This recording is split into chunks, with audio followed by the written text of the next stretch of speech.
الحمد لله رب العالمين والصلاة والسلام على سيد المرسلين وعلى آله وصحبه أجمعين أما بعد فقد قال الله تعالى في القرآن المجيد ومن يطع الله ورسوله فقد فاز فوزا عظيما صدق الله العظيم رب اشرح لي صدري ويسر لي أمري واحلل عقدة من لساني يفقه قولي فسهل يا إلهي كل صعب بحرمة سيد الأبرار سهل. Toutes les louanges appartiennent à Allah Ta'ala qui nous a permis d'accomplir la salat d'Aïcha en congrégation. Chères sœurs, chers frères, l'islam est une religion qui invite à la pratique de la vie dans tous ses aspects. Cette religion n'est pas seulement une croyance émotionnelle, on va voir cette notion, une croyance émotionnelle ou une expérience personnelle coupée du domaine réel de notre existence. Bien au contraire. Mon Abul Hassan Ali Nadwi, rahimahumullah, cite un penseur juif converti à l'islam, Cheikh Mohammed Assad, rahimahumullah. Il dit en ce sens, l'islam ce n'est pas seulement la salat. L'islam ce n'est pas seulement un message confiné dans les actes rituels, le jeûne, le hajj, la salat, etc. Bien au contraire. L'islam englobe chaque aspect de ta vie. Ainsi, l'islam a encouragé et réglementé le mariage. Et parmi les innombrables objectifs du nikah, nous en distinguerons trois. Le premier objectif, le renouvellement des générations. Le deuxième objectif, la protection de la chasteté de la personne. Le troisième objectif, la tranquillité dans le couple. Le premier objectif, le renouvellement des générations. Allah Ta'ala dit dans le Coran, dans la sourate 16, verset 72, Wallahu ja'ala lakum min anfusikum azwaja, wa ja'ala lakum min azwajikum banina wa hafadatan wa razaqakum min at-tayyibat, afa bil batili yu'minuna wa bi ni'matillahi hum yakfurun. Allah dit, Allah a créé, a fait à partir de vous-même des épouses, c'est-à-dire Allah a créé les femmes de la même nature que les hommes. Ensuite, à partir de ces épouses, Allah subhanahu wa ta'ala vous a donné des enfants et des petits-enfants. Quoi? Croit-il donc au faux et rejette-t-il le bienfait d'Allah? Dans ce verset, il est fait mention d'une part que le renouvellement des générations est un bienfait d'Allah. D'autre part, que le maintien de ce renouvellement des générations est garanti par Allah Ta'ala lui-même. C'est pour cela que Rasulullah sallallahu alayhi wa sallam a dit en ce sens, mariez-vous, ayez des enfants, je serai fier auprès des autres communautés. Le deuxième objectif, la protection de la chasteté de la personne. Ici, le mot chasteté est à prendre dans son premier sens, celui ou celle qui s'abstient des plaisirs jugés illicites et des pensées impures. Lorsqu'une femme et un homme se marient, en faisant cette intention sincère de se préserver des relations illicites, l'aide d'Allah subhanahu wa ta'ala est garantie dans ce couple, selon un hadith de Rasulullah sallallahu alayhi wa sallam. Et cette protection de la chasteté permet au couple, d'une part, d'orienter et de satisfaire d'une façon licite un besoin naturel, car l'islam reconnaît le caractère authentique de ce besoin.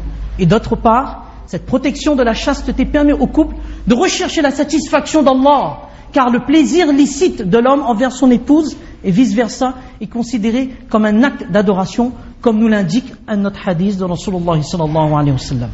Le troisième objectif, la tranquillité dans le couple. La tranquillité qui doit régner dans le couple, subhanallah, cette tranquillité est représentée par une expression forte et symbolique dans le verset 187 de la sourate 2, où Allah Ta'ala dit Hunna libasul lakum wa antum libasul lahunna.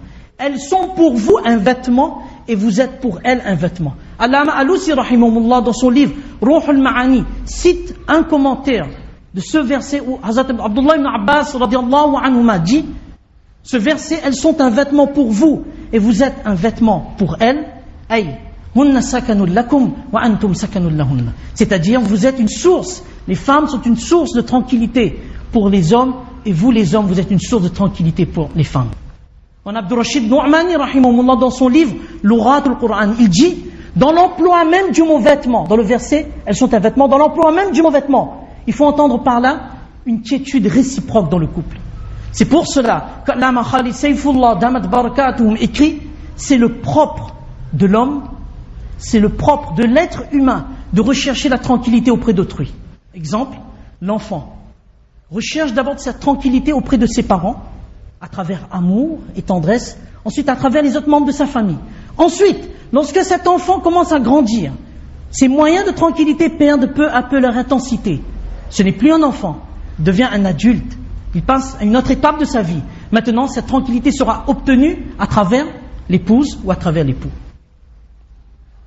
On vient d'expliquer 3 objectifs du nikah.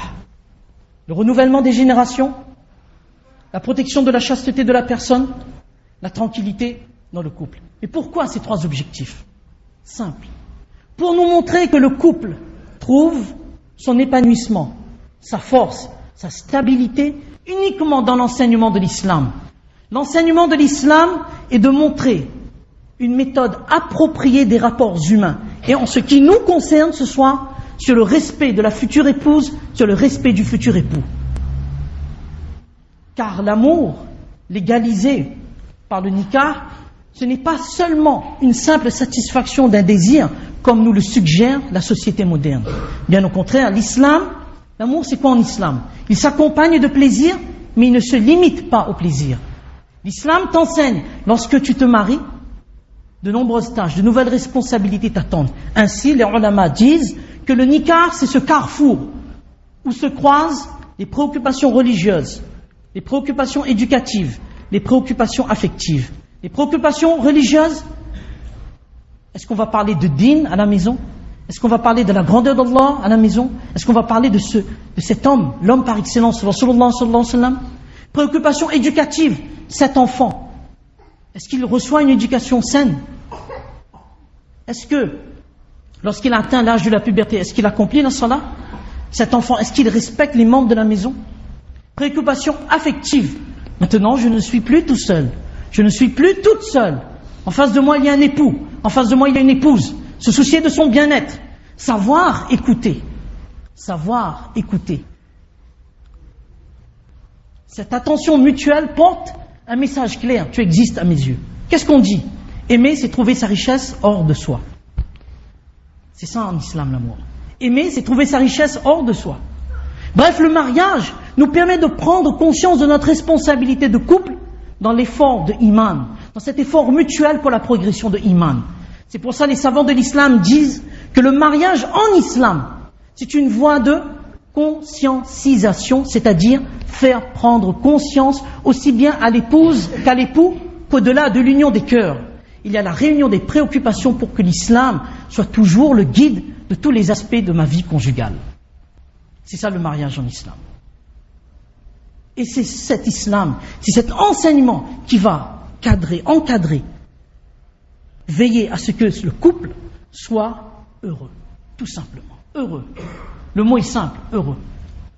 Chères sœurs, chers frères, le mariage en islam, il a besoin d'être préservé d'éléments qui viendraient perturber l'équilibre, l'harmonie, la tranquillité dans le couple. Et parmi les éléments perturbateurs, il y a hélas l'impatience dans le couple, c'est-à-dire vouloir tout maintenant. Alors qu'Allah subhanahu wa ta'ala a promis déjà l'abondance de bienfaits, de bénédictions dans le couple. La preuve, lorsqu'on va féliciter les nouveaux mariés, Rasulullah sallallahu alayhi wa sallam nous a enseigné un doigt très court. Si on oubliait barakallahu lak wa baraka alayk wa jama'a baynakuma fi khair, on oubliait ce doigt, un doigt très court, barakallahu lak. C'est tout.